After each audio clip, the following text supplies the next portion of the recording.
주가 지수는 상대적으로 덜 중요하고 상대적으로 예측할 수 없다. 하지만 우리가 좋아하는 좋은 기업의 질서는 좀 더 중요하고 좀 더 예측 가능하다는 생각을 늘 해왔던 입장에서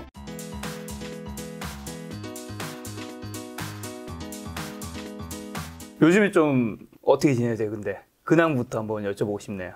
끝까지 제가 이제 항상 늘 하는 얘기가 네. 저는 이제 매니저, 네. 고객 그늘 맡아서 운용하는 책임자잖아요. 그렇죠. 그래서 지금까지 있었던 과거는 이 순간조차 잊어버리고 항상 미래를 먹고 살아야 되고 네. 타이틀을 잊어버리고 능력을 먹고 살라는 게 내가 항상 매니저한테 저 자신한테 하는 얘기거든요. 네. 내가 제일 싫어하는 단어가 과거와 타이틀 그리고 미래와 능력이라는 단어를 좋아해요. 그래서 지금까지 오늘 현재 이 시점까지도 네. 수익률이 아무리 좋아도 이건 의미가 없다. 네. 바로 이 순간 이후의 미래를 생각하기 때문에 늘 똑같이 미래를 생각하고 가치가 어디에 있는지 어디로 같이 이동할 것인지 가치를 어떻게 평가할 것인지 직증할 것인지 그 생각뿐이죠. 오늘 이제 주제는 주식이지 않습니까? 주식 얘기 본격적이기 전에 회장님 과거 얘기해 주셔서 하나 여쭤보고 싶은 게 보통 우리가 특히 나이가 있으신 분들일수록 과거의 영광이라든가 이런 게 있으면 늘 내가 옛날에 이런 것들이 있었는데 이런 멘트를 많이 하잖아요. 근데 그 사실 거기서 벗어나기가 그렇게 쉽지는 않잖아요. 근데 제가 가장 사실 싫어하는 이야기가 네. 1억으로 156억 벌었다는 거. 그걸 왜 지금까지 쓰는지 저한테 한낱 아무런 의미 없는. 크리에이터들이 이제 썸네일용으로. 그래. 그렇다고 지금 얼마 버신지 총 그걸 얘기할 수가 없잖아요. 그것도 필요 없고 사실은 야 작년 수익률 좋다. 너희들 최고더라. 네네. 또는 6개월 수익률 최고다더라. 네. 과거 13년 수익률 최고다라는 얘기조차도 네. 저는 중요하지 않다고 봐요. 앞으로 어떻게 앞으로. 늘 그래서 우리 매니저 힘들 거예요. 야 지금 그 자랑할 틈이 없다. 네. 우리는 미래를 먹고 살아야 된다. 라고 하면서 저도 그렇고 우리 매니저들도 특히 SBS 정신이 네. 오직 우리한테는 네. 미래와 능력이다. 과거와 타이틀은 벗어 던진 게 진정한 매니저의 길이라고 하니까 저도 네. 과거 얘기는 별로 안 좋아합니다. 회장 혹시 스타벅스 주주신가요? 주주죠. 그래서 올해. 혹시 이렇게 우리는 뭐 소비하자마자 주주가 되자.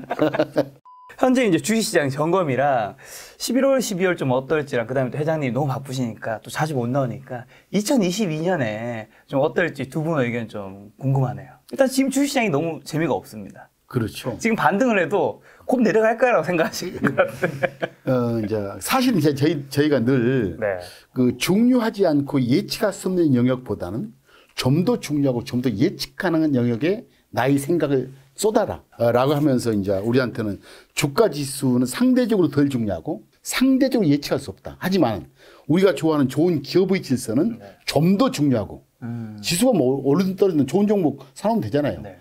좋은 기업을 고르는 것은 좀 더 중요하고 좀 더 예측 가능하다는 생각을 늘 해왔던 입장에서 주가 지수를 별로 생각을 안 했는데 네. 이제 질문을 하시니까 이렇게 생각하고 싶어요. 사실 주가 지수란 게 이제 거시잖아요. 거시와 미시 충돌. 여기서 거시라면 주가 지수, 미시라면 개별 종목이겠죠. 거시와 미시가 충돌하는 역사일 것이다. 과거 2020년 그러니까 코로나 이후는 사실 충돌의 역사 아니야. 계속 오르는 장이니까. 그러니까요. 거시도 좋았죠. 여기서 거시라는 의미는 인플레이션, 유동성에 대한 유동성 흡수라는 위험성을 내포하는 거시 변수와 가치가 계속 오르고 있어요. 우리 회사가 지금 분석하는 종목들은 아주 좋아. 미시적으로 보는 개별 기업의 가치, 좋아지는 가치와 싸우는. 그래서 저는 그걸 충돌이라고 봐요. 혹시 인플레이션이 주는 메시지 때문에 흡수될 가능성 때문에 상방을 막고 있는 거시 변수와 아주 좋은 비즈니스 모델로 무장된 개별 기업의 가치 증가라는 이 상방 요인이 충돌하는 역사. 그 속에서 시장은 박스권이 이루어질 것이다. 벌써 이제 박스권 상단은 금년에 3,350포인트. 네, 금년 상단이 3,300. 상단은 만들어졌고. 네. 그리고 이번에 이제 만들어질 이제 포인트가 2,800이 될지, 네. 2,700이 될지는 모르겠지만은 네. 아마도 하단을 만드는 과정 같아요. 이번에 하단을 만든다면 이번이라는 게 금년 말이 될지 내년 초도가 될지 상단은 3,350, 하단을 만드는 과정에 터치가 되면 이제 이 상방과 하방에서 수년 동안은 2013년에 우리 이제 코스피 시장이 2013년부터 2016년까지 아마도 1,900에서 2,100 사이에서 한 5년 동안 행보를 했을 거예요. 박스권. 아마도 그때와 견질만한 상방을 가로막고 있는 거시 변수와 하방을 가로막고 있는 미시 변수, 가치 문제가 충돌하는 장애 하나를 형성하는 시점이 되면 그다음부터는 지수로서는 크게 이제 먹을 게 없다라고 생각하는 게 맞지 않겠느냐. 회장님은 박스권을 좀 갈 것 같다라는. 그렇죠, 그렇게 꽤 어떤. 그래서 3,350이라는 박스 상단을 없애기 위해서는 우리가 지금 눈앞에 있는 그 인플레이션 문제, 유동성 흡수의 문제, 금리 인상의 문제, 이런 굉장히 중요한 함수가 없어지든지 아니면은 우리나라 주가 지수를 굉장히 만드는 역동기 두 가지 힘, 반도체와 2차 전지. 이것들이 그 비즈니스 모델의 정교함, 그리고 이게 그 상승 여력이 굉장히 큰 탄력을 받으면 이 두 가지 변수겠죠. 그러면 3,450이 무너질라고 이제 그때 그 시그널이 나오면은 우리 투자가들은 3,350 이상을 이제 보는 세상일 텐데 이 두 가지 점, 유동성의 문제와 우리나라 두 가지 주력 산업의 그 수익력과 그 비즈니스 모델의 개선, 이 두 가지가 포인트가 될 거예요 앞으로. 본부장님은요? 예. 기본적으로 회장님 말씀하셨던 박스권에 대해서도 저희가 그렇게 생각을 하고 있는데요. 그래서 사실 올해부터 이미 본격적으로 좀 많이 시작된 것 같습니다. 작년 12월에 상승이 많이 나오고 시장이 올해 개장이 되고 난 다음부터도 계속해서 좀 박스권인 상황인데 이거를 이제 저희 회사에서는 PER을 통해서 밸류에이션을 하거든요. 기업을 볼 때. 그러면 기업 이익 곱하기 PER이 기업의 시가총액인 건데 저희가 기업 이익 사이드로 봤을 때 2022년에 기업 이익이 성장할 것이냐라는 전망을 하기가 좀 어렵다라는 거죠. 그러니까 회장님 말씀하신 앞으로의 장기적 박스권도 있겠지만 일단 단기적으로 내년만 봐도 기업 이익의 성장률 자체가 작년에는 100% 이상 성장했거든요. 2020년에 코로나 이슈도 있었고 하니까. 근데 내년으로 갈 때는 지금 전망치들이 전부 다 뭐 단자릿수 정도, 뭐 한 3, 4% 정도 상승하는 정도? 이것도 사실은 내년을 좋게 봤을 때 정도이지 사실 그렇게 기업이익이 올라가기 어려운 환경이죠. 근데 플러스로 그 뒤에다가 비즈니스 모델에다가 저희가 부여하는 PER을 봤을 때는 우리나라 기업들이 가지고 있는 비즈니스 모델의 특징이 굉장히 좀 제조업 기반이 강하고요. 또 바게닝 파워가 우리나라 기업들한테 있지 않고 이걸 사가는 구매처들, 뭐 저희가 잘 알고 있는 반도체만 해도 사가는 주요 서버 업체들, 캐펙스를 하는 주요 업체들이 뭐 아마존이라든지 알파벳이라든지 애플, 페이스북 같은 기업들이 데이터 센터를 어떻게 증설을 하는지 우리가 스케줄을 잘 모르니까 기다리는 방법밖에 사실은 없거든요. 그리고 저희 우리나라의 뭐 2차 전지 업체들도 이번에 뭐 GM에서 리콜 사태 났었을 때도 봤었던 것처럼 사실은 소비자와 만나고 있는 거는 미국 기업이 만나고 있고 우리는 그 뒤에서 도와주는 역할을 하고 있는데 그렇다면 과연 이 기업들이 비즈니스 모델의 PER을 높일 만한 요인이 있을까? 이 부분이 좀 물음표인 거죠. 근데 저희가 그 안에서도 그래도 비즈니스 모델의 혁신을 이뤄가고 있는 기업들이 있기 때문에 그 기업들을 잘 발굴해서 사실 올해는 좀 액티브 펀드들이 그래서 괜찮았던 해였던 게 특히나 이렇게 저희처럼 성장 가치라든지 가치를 새롭게, 그러니까 평균 안에서 찾는 게 아니라 새롭게 해석하는 운용사들이 좀 괜찮았던 이유도 그렇게 새롭게 해석하는 기업들의 비즈니스 모델이 좋다라는 걸 시장에서 점차 인정을 받는 형태였던 거죠. 근데 그게 회장님 말씀 주셨던 2013년부터 15년까지 이어졌던 박스권 장세에서도 똑같았거든요. 그런 현상들이 앞으로 당분간 지속될 수밖에 없지 않나라고 생각을 하고 있고요. 가장 중요한 기업 이익 차원에서도 우리나라 기업 이익의 절반 정도가 반도체랑 금융지주, 그러니까 은행, 금융업에서 나오고 있거든요. 근데 반도체도 내년에 이익 성장이 좀 어려운 상황이고 금융지주 같은 경우에는 금리 상승은 있어서 금리로 인한 이익의 상승은 있겠지만 대출이 또 많이 막혀 있잖아요. 그쵸, 부동산 대출이 다 막고 있죠. 근데 대출이 은행권에서 대략 한 7, 80% 정도의 대출이 다 부동산으로 나가 있거든요. 이게 미국처럼 기업향으로 나가 있는 대출이라면 괜찮을 텐데 기업향 대출이 아니기 때문에 부동산 대출을 줄이면 줄일수록 굉장히 이익이 낮을 수밖에 없는 구조인 거죠. 그러면 우리나라의 절반이나 되는 이익이 묶여 있는 상태라면 사실은 지수를 위로 뚫고 나가는 힘이 강하다라고 말씀드리긴 좀 어렵기 때문에 저희는 그래서 액티브하게 비즈니스 모델 좋은 종목을 잘 찾아야 되는 장세가 앞으로 몇 년간은 계속되지 않을까. 어떻게 보면 이 종목을 못 찾는 개인 투자자분들이라면 사실 작년에는 종목 관계없이 다 올랐으니까 돈을 벌었겠지만 올해 같은 장이 내년 후에도 좀 계속 지속될 확률이 굉장히 높다라는 얘기로 들리네요. 그렇죠. 굉장히 높고 아마도 이제 2013년, 2014, 15, 16년 네. 그 3, 4년 동안의 한국 주가 지수를 보게 되면 분명히 이제 박스권이었을 거예요. 2,000포인트를 중간 값으로 해서 네. 플러스 마이너스 100포인트 역사가 한 4년 정도 지속됐거든요. 그때 일반적인 지수를 겨냥한 패시브 펀드의 수익률은 굉장히 나빴고 개별 종목 스탁 피킹 능력을 기초로 한 액티브 펀드의 세상이었거든요. 아마도 그 데자뷰? 그런 현상이 벌써 시작되고 있다라는 생각이 들어요. 그런 미국도 액티펀드에 마찬가지고. 네. 좀차 관심을 가져야 될 시기에 그렇죠. 다가오고 있는데 네.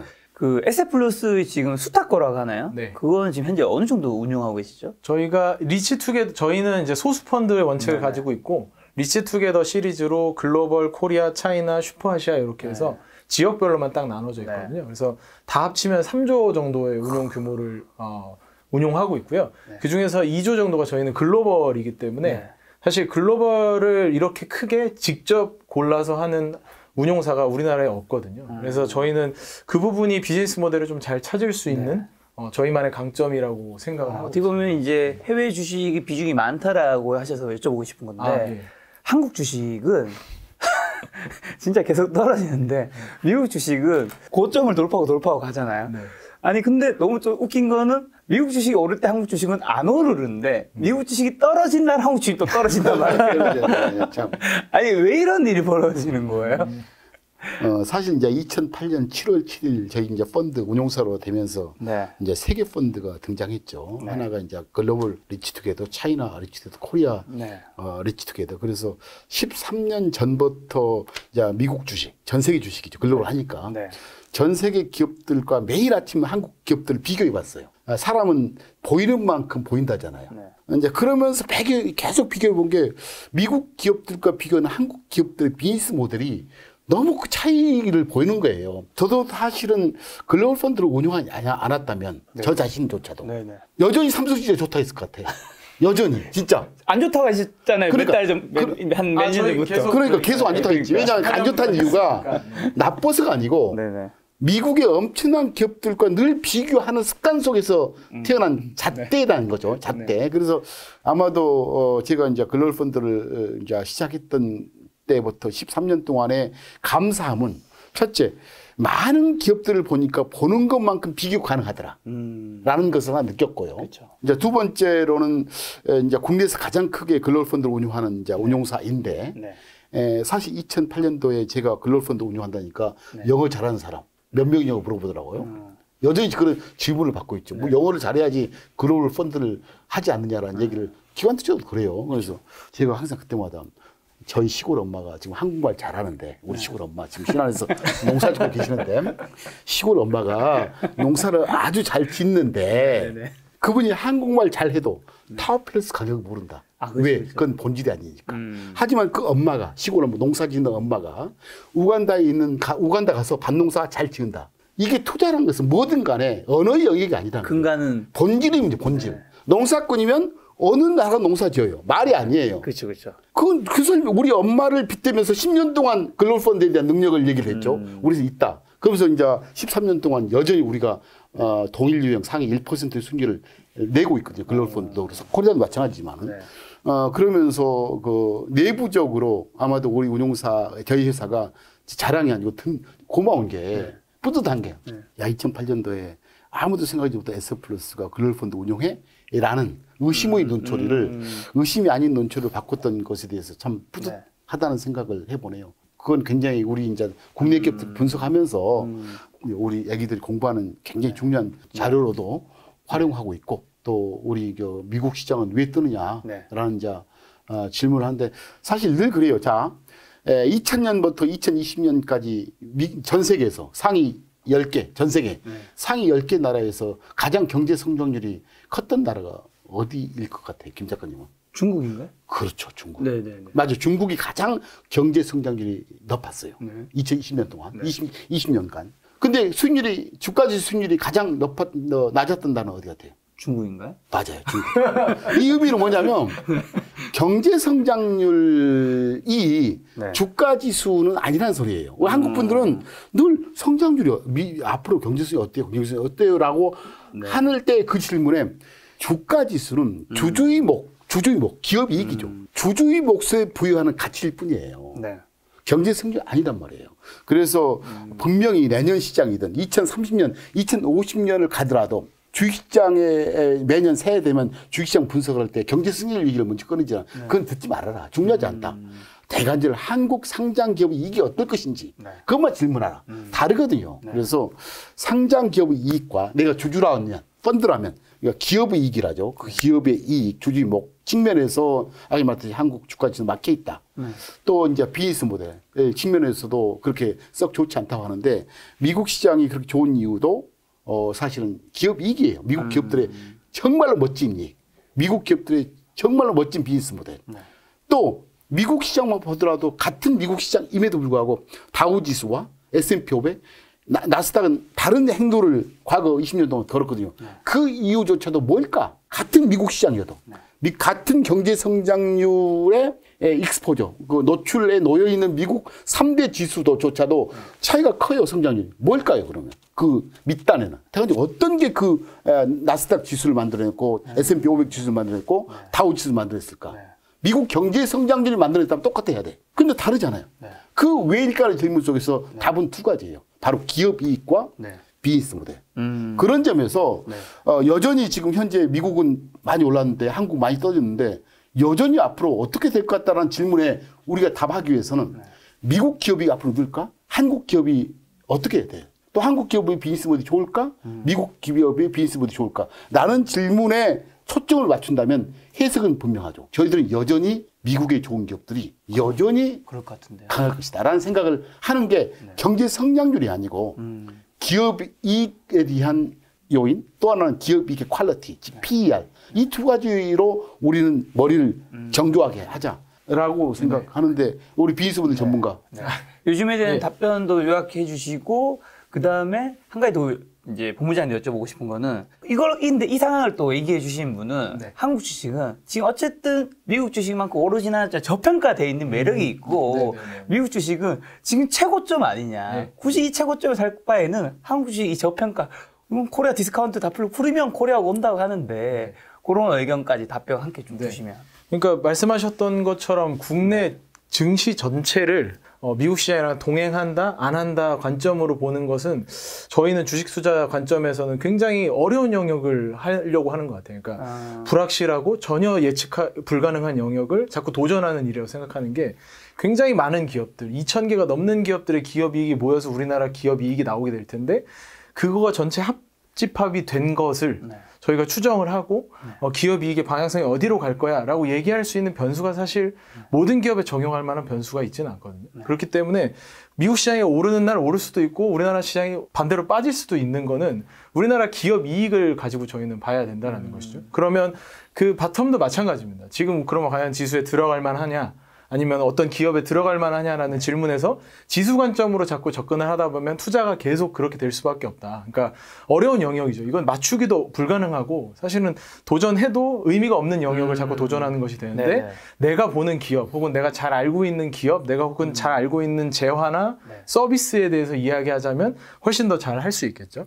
그러니까 그 비즈니스 모델의 관점을 저희가 가장 중요하게 생각하는 이유도 이번에 가장 이슈가 됐던 컨텐츠 중에 하나가 오징어 게임이라는 컨텐츠 가 있었잖아요. 그렇죠. 근데 그 컨텐츠에 의시해서 비즈니스 모델의 차이를 극명하게 저희가 볼 수 있었잖아요. 우리나라 기업은 컨텐츠를 굉장히 잘 만들었지만 그거를 대략 한 300억 정도 되는 금액에 넷플릭스의 IP를 전부 다 넘기고 넷플릭스는 이걸 통해서 가입자를 다 끌어모아서 그 뒤에도 이어지는 캐시플로우를 계속 가져갈 수 있었던 비즈니스 모델 차이가 극명하게 나타났던 것이죠. 그러니까 이게 같은 메타버스 혹은 같은 컨텐츠라고 하더라도 하나는 플랫폼을 장악하고 있고 하나는 그렇지 못하다면 이 차이가 동행하지 않다라는 거죠. 주가가 가면 갈수록 벌어진다는 거죠. 예, 가면 갈수록 벌어질 수 있고 그 기업의 비즈니스 모델이 다르기 때문에 우리의 인내력도 굉장히 달라져요. 넥스트 오징어 게임이 나오지 않으면 이 기업은 이익이 계속 안 나오는 거고 미국은 계속 나오는 거니까 이런 비즈니스 모델 차이에 저희는 주목을 해야 된다고 생각을 하고요. 근데 그 와중에도 저희는 국내 기업들도 이런 비즈니스 모델을 만들어내는 기업을 잘 찾으면 충분히 괜찮은 국면이라고 생각을 합니다. 그런 기업들이 저평가되어 있는 측면은 전체 시장에서 다 동일하게 이루어지고 있는 측면이기 때문에 그런 기업들을 잘 찾으려는 노력이 선행된다면 충분히 접근 가능한 지수 레벨이 아닐까 저희는 생각을 하고 있습니다. 그 사실은 제가 몇 년 전부터 미국 시장은 너무 옥토다, 옥토. 근데 한국은 황무지라는 얘기를 해서 한국 시장을 걱정을 했어도 네. 우리 피터 운영본부장이 뭘 그렇게 멋있는 종목을 찾아내가지고 거의 수익률을 나는 그렇게 많이 낼 줄 몰랐어요. 그만큼 이 주가지수 영역과 개별 종목의 스탁 피킹 능력은 다르다는 거죠. 다르다. 그래서 앞으로 더더욱 주가지수가 막혀있는 시장이라면 아마도 개별 종목에 꼭 뽑아내는 선별 능력이 정말 중요시하는 되는 시기가 된다고 이제 생각되죠. 자, 그러면 뭐 지수보다는 이제 어떻게 보면 섹터나 개별 종목에 그렇죠. 집중한다는 얘기이신데 요것만 정리를 하고 갈게요. 그래도 대한민국에 뭐 가치 투자하신 분이나 뭐 슈퍼게임 이런 분들은 코리아 이제 디스카운트 끝나고 코리아 프리미엄 시대가 온다는 얘기가 있는데 두 분은 그게 당장은 오지 않을 것이다라고 생각하시는 것 같네요. 그렇죠. 네. 네. 일부 종목들에서는 충분히 가능하다고 생각하는 종목군들이 있거든요. 근데 뭐 질문에도 뒤에 이제 주요 섹터 얘기 나올 때도 네. 말씀드리긴 하겠지만 우리나라 기업들도 해외로 굉장히 확장을 잘하고 있는 기업들이 있습니다. 근데 네. 이런 기업들이 비즈니스 모델 잘 만들어가는 기업들이 있는데 너무 저희가 기존 제조업, 기존 뭐 주력 산업 이런 데만 너무 포커스를 두다 보니까 BM이 변해가는 모습을 잘 관찰하지 못하는 경우도 많은 것 같고요. 네. 그러니까 저희가 계속 뭐 잘 선별하는 게 중요하기 때문에 펀드로 투자하시는 것도 중요하다라고 말씀드리지만 당연히 저희가 뭐 비공개 정보를 가지고 이런 분석을 하는 게 아니기 때문에 개인분들도 이런 종목들을 잘 보다 보면 비즈니스 모델 변화를 저희보다 더 빠르게 느끼실 수도 있고요. 네. 생활 속에서 훨씬 더 많이 느끼실 수 있기 때문에 예, 저희가 보기에는 그런 기업들은 충분히 리밸류에이션이 가능하다는데 결국 시장 자체가 PER을 다시 받으려면 기업 이익의 비중에서 그런 기업들의 이익 비중이 높아져야겠죠. 그러니까 지금 삼성전자가 차지하고 있는 이 엄청난 이익 비중을 대체할 만한 종목들이 나오지 못한다면 그렇다면 좀 어렵겠죠. 근데 저희는 아직은 삼성전자 이익 레벨 자체가 워낙 크고 차지하는 비중이 크다 보니까 예, 이 PER의 전체적인 리레이팅은 만만치 않다라고 생각을 하고 있습니다. 제가 첨부하자면 두 가지 점에서 한번 우리 과거 사례를 봤습니다. 우리가 사실 저는 항상 늘 온전체 인간, 온전체 인간은 사실 두 가지가 결합되어 있어야 돼요. 육신과 정신, 영혼이죠. 네. 이 두 가지가 결합되어야 저는 온전체라고 보는데 지금 기업의 질서도 온전체의 기업과 그렇지 않는, 그게 나쁜 의미가 아니에요. 비교하자니 그런데 온전체의 기업이 되기 위해서는 하드웨어만 만드는 회사가 아니고 하드웨어에 OS 소프트웨어를 넣는 회사여야 된다. 그런 기업의 시장을 평가해주는 세상이 돼버렸다. 어떻게 보면 애플 같은. 그렇죠. 과거에 1990년 우리가 PC가 있을 때 육신, 그런 제조업의 기반이 우리가 유명한 델, 컴팩, HP, 삼보컴퓨터, 레노버. 우리가 지금 엄청난 회사 있잖아요. 그렇죠. 그 기업의 질서를 우리가 잊어가고 있어요. 그런데 델 잘 안 들리는 거죠. 그렇죠. 그때 영혼의 질서가 두 가지 있었어요. 애플 OS, 맥 컴퓨터죠. 그렇죠. 그리고 마이크로소프트 윈도우즈.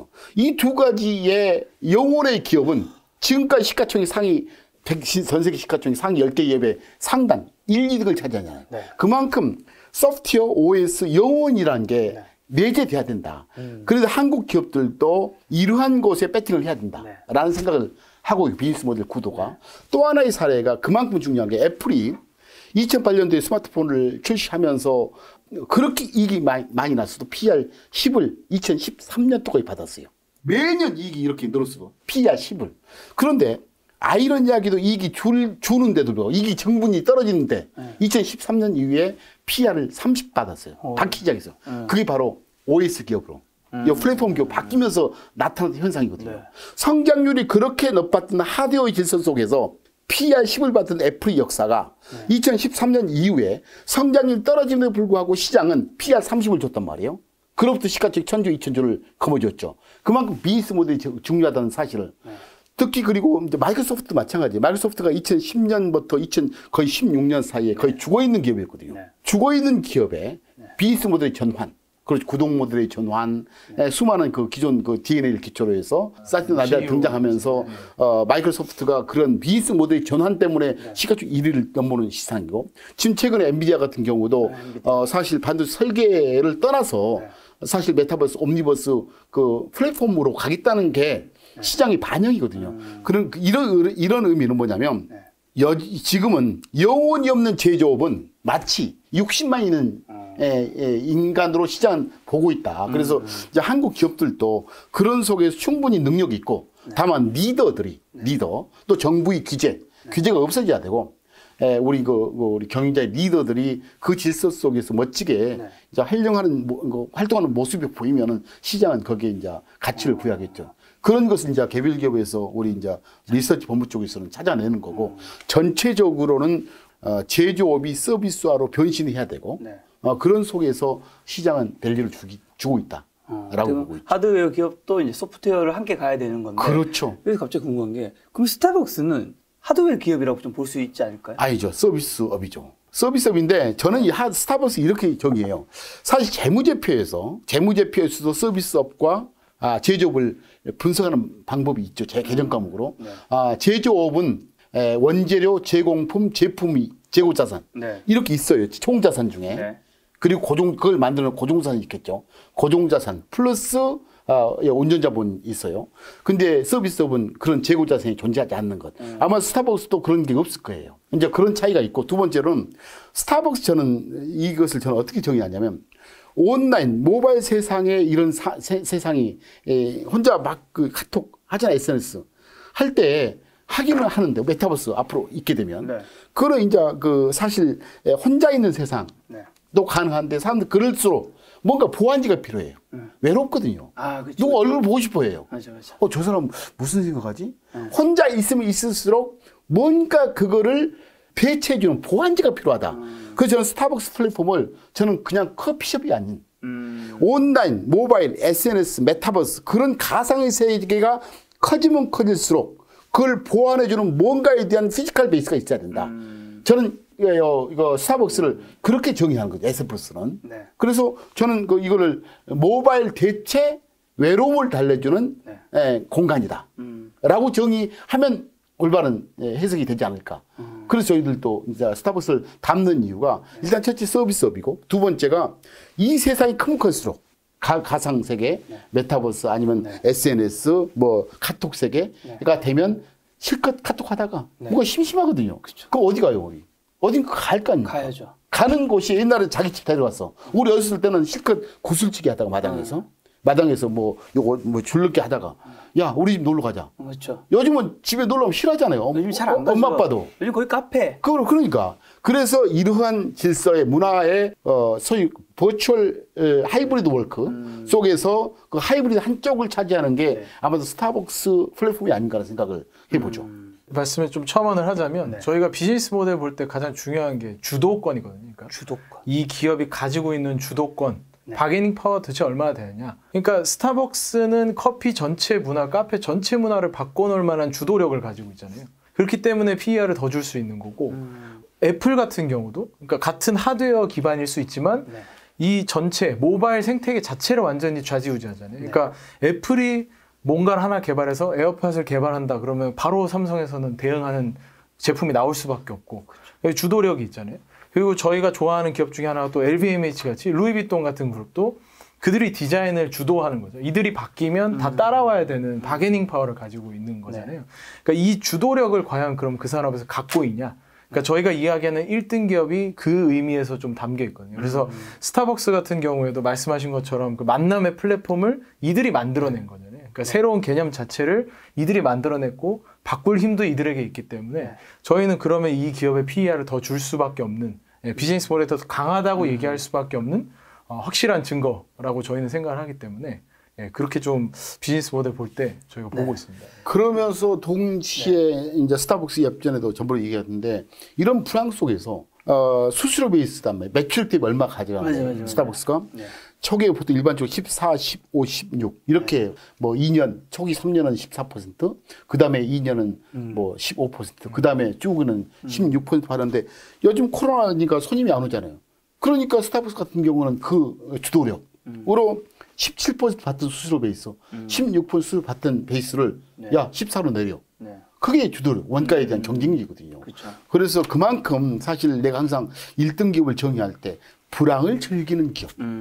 아마도 스타벅스 같은 경우 그 주도력 때문에 17% 임대료를 냈던 건물주한테 또는 16% 임대를 냈던 질서에서 시장이 힘드니까 오히려 14%밖에 너 안 줄 거야. 네, 낮출 수 해도 있겠죠. 어쩔 수 없이 해야 되잖아요. 그게 결국은 1등 갭이. 스타벅스가 빠지면 건물 가치가 떨어져서. 맞아요. 저희도 사옥에 들어와 있어서 잘 경험하는 부분이라 가지고 네, 건물 가치가 엄청 오른다고. 얼마나 주도력이 있는지 너무 잘 여실히 네, 느끼고 맞아요. 있습니다.